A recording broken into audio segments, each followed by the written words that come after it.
ಅಧ್ಯಕ್ಷರ ಪಾದಗಳಿಗೆ ವಂದಿಸುತ್ತಾ ಇಲ್ಲಿ ಸೇರಿರ್ತಕ್ಕಂಥ ಕರ್ನಾಟಕ ರಾಜ್ಯ ರೈತ ಸಂಘಟನೆಗಳ ಎಲ್ಲ ಮುಖಂಡರು ಹಾಗೂ ಕರ್ನಾಟಕ ರೈತ ಸೇನೆಯ ಮುಖಂಡರು, ಭಾರತೀಯ ಕಿಸಾನ್ ಸಂಘದ ಮುಖಂಡರು, ರೈತ ಮಹಿಳಾ ಮುಖಂಡರು, ಎಲ್ಲ ನಮ್ಮ ಮಾಧ್ಯಮ ಮಿತ್ರರು, ಈ ಹೋರಾಟಕ್ಕೆ ಸಂಪೂರ್ಣ ರಕ್ಷಣೆ ಕೊಡಲಿಕ್ಕೆ ಬಂದಿರತಕ್ಕಂಥ ಎಲ್ಲ ಪೊಲೀಸ್ ಅಧಿಕಾರಿಗಳ ಮಿತ್ರರೇ, ದಯಮಾಡಿ ರೈತರು ಶಾಂತತೆ ಕಾಯ್ಕೊಂಡ್ರೆ ಇದಕ್ಕೊಂದು ಬಹಳ ವ್ಯವಸ್ಥಿತ ಹೋರಾಟವನ್ನು ಮಾಡಬೇಕಾಗತ್ತೆ. ಒಂದು ದಿನಕ್ಕೆಲ್ಲ ಹೋರಾಟ ನಿರಂತರವಾಗಿರ್ತದೆ. ರೈತರು ನಿರಂತರವಾಗಿ ಹೋರಾಟ ಮಾಡಬೇಕಾಗತ್ತೆ. ಅದಕ್ಕಾಗಿ ನಾವೀಗಾಗಲೇ ಇಲ್ಲಿ ಬರಬೇಕಾದ್ರೆ ಪೊಲೀಸ್ ಇಲಾಖೆ ಅಧಿಕಾರಿಗಳಿಗೆ ನಾವು ಸೂಚನೆಯನ್ನು ಕೊಟ್ಟು ಬಂದಿದ್ದೇವೆ.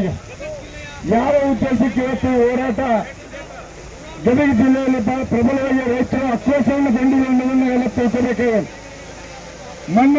ನಮ್ಮ ಈ ಗದಗ ಜಿಲ್ಲೆಯ ರೈತರು ತಮ್ಮ ಸಮಸ್ಯೆಯನ್ನು ಹೇಳಿಕೊಂಡು ಬರೆಯ ಪರಿಹಾರ ಇರಬಹುದು, ಕೃಷಿ ಕಾರ್ಮಿಕರ ವಿಷಯಗಳಿರಬಹುದು ಹಾಗೂ ಬೆಳೆಗೆ ಸಂಬಂಧಿಸಿದಂಥ ವಿಷಯಗಳನ್ನ ಚರ್ಚೆ ಮಾಡಲಿಕ್ಕೆ ಜಿಲ್ಲಾಧಿಕಾರಿಗಳ ಮುಂದೆ ಬಂದಂತ ಸಂದರ್ಭದಾಗ ಜಿಲ್ಲಾಧಿಕಾರಿಗಳ ರೈತರಿಗೆ ಯಾವುದೇ ಸರಿಯಾದ ಗೌರವವನ್ನು ಕೊಡದೆ ಬಹಳ ಅಸಡ್ಡೆಯಿಂದ ವರ್ತನೆ ಮಾಡಿರುವಂತದ್ದನ್ನು ನಾವು ಇವತ್ತು ಅನುಚಿತವಾಗಿ ವರ್ತನೆ ಮಾಡತಕ್ಕಂಥ ಒಂದು ಅವರ ಕ್ರಮವನ್ನ ಇವತ್ತು ಇಲ್ಲಿ ಸೇರಿರ್ತಕ್ಕಂಥ ಎಲ್ಲ ರೈತ ಸಂಘಟನೆ ಮುಖಂಡರು ಉಗ್ರವಾಗಿ ಖಂಡನೆ ಮಾಡ್ತಾ ಇದ್ದೇವೆ.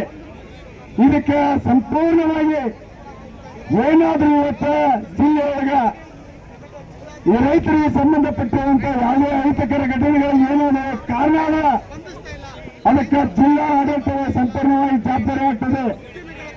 ಅದಕ್ಕಾಗಿ ಏನು ಜಿಲ್ಲಾಧಿಕಾರಿ ಹೇಳಿದಾರ, ಪ್ರಥಮವಾಗಿ ಬಂದು ರೈತರ ಬಗ್ಗೆ ಒಂದು ಕ್ಷಮಾಪಣೆಯನ್ನು ಕೇಳಬೇಕು.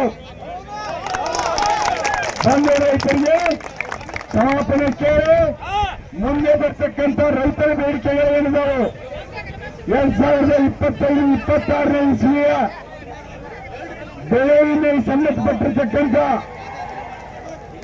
ಸಂಪೂರ್ಣ ಬೆಳೆ ವಿಮೆಗೆ ಸಂಬಂಧಪಟ್ಟಿರ್ತಕ್ಕಂಥ ಕ್ರಾಪ್ ಕಟಿಂಗ್ ಸರ್ವೆಗಳನ್ನು ಎಲ್ಲ ಆಡಳಿತ ಇಲಾಖೆಗಳಿಂದ ಪರಿಸಿಕೊಂಡು ಹೋದ ವರ್ಷ ಆಗಿರ್ತಕ್ಕಂಥ ಅನ್ಯಾಯವನ್ನು ಸರಿಪಡಿಸುವಂತ ಕಾರ್ಯವನ್ನು ಜಿಲ್ಲಾಧಿಕಾರಿಗಳು ಮಾಡಬೇಕು. ಈ ವರ್ಷ ಸಂಪೂರ್ಣವಾಗಿ ಮಳೆಯಿದೆ, ರೈತರ ಸಂಪೂರ್ಣ ಬೆಳೆ ಹಾನಿಯಾಗಿ ತಿರುವಾಣಿಗಟ್ಟಲೆ ಗಚ್ಚಿದ್ರು ಕೂಡ ರಾಜ್ಯ ಸರ್ಕಾರ ಜಿಲ್ಲಾಡಳಿತ ಅದನ್ನು ಒಂದು ಸರ್ವೆ ಮಾಡಿ ಸಂಪೂರ್ಣವಾಗಿ ಬರ ಘೋಷಣೆ ಮಾಡಬೇಕು ಅನ್ನುವಂಥ ಒತ್ತಡವನ್ನು ನಾವೆಲ್ಲ ಹೇಳಬೇಕಾಗಿದೆ. ಇವತ್ತಿನ ಬರಗಾಲ ಸಂದರ್ಭದಲ್ಲಿ ಕೃಷಿ ಕಾರ್ಮಿಕರು, ಕೃಷಿ ಕೂಲಿ ಕಾರ್ಮಿಕರು ಯಾವುದೇ ಉದ್ಯೋಗ ಇಲ್ಲ ಇವತ್ತು ರಾಜ್ಯದಲ್ಲಿ. ಇದು ಯಾವುದೇ ಒಂದು ಗ್ರಾಮ, ಒಂದು ತಾಲೂಕಿನ ಪ್ರಶ್ನೆ ಅಲ್ಲ, ಇಡೀ ಗದಗ ಜಿಲ್ಲೆಯ ಪ್ರಶ್ನೆ, ಇಡೀ ರಾಜ್ಯದ ಪ್ರಶ್ನೆ. ರೈತರು ಇವತ್ತು ರಾಜ್ಯದೊಳಗ ಬಹಳ ಜಾಗೃತಿಯಿಂದ ಈ ರಾಜ್ಯ ಸರ್ಕಾರಕ್ಕೆ ಜಿಲ್ಲಾಧಿಕಾರಿಗಳ ಮೂಲಕ ಎಚ್ಚರಿಕೆಯನ್ನು ಕೊಡಬೇಕಾಗಿದೆ. ಇಂಥ ಭೀಕರ ಬರಗಾಲ ಬಂದಿದೆ, ಹಸಿರು ಬರಗಾಲ ಬಂದಿದೆ. ಭೂಮಿಯನ್ನು ನೋಡಿದರೆ ಹಸಿರೇ ಕಾಣ್ತದೆ, ಯಾವುದೇ ಆದಾಯ ಬರ್ತಕ್ಕಂಥ ಒಂದು ಬೆಳೆಯ ಮೂಲ ಇಲ್ಲ. ಇದನ್ನು ಇಷ್ಟರೊಳಗಾಗಿ ಜಿಲ್ಲಾ ಆಡಳಿತ ಸರ್ವೆ ಮಾಡಿ ಮಾನ್ಯ ರೈತ ಬಾಂಧವರಲ್ಲಿ ಯಾರು ದಯವಿಟ್ಟು ಅವ್ರ ಮಾತನ್ನ ಯಾರು ಮಾತಾಡ್ತಾರೆ ಅವ್ರ ಒಬ್ಬರೇ ಎತ್ತಿ ನಿಂದಿರ್ಬೇಕು.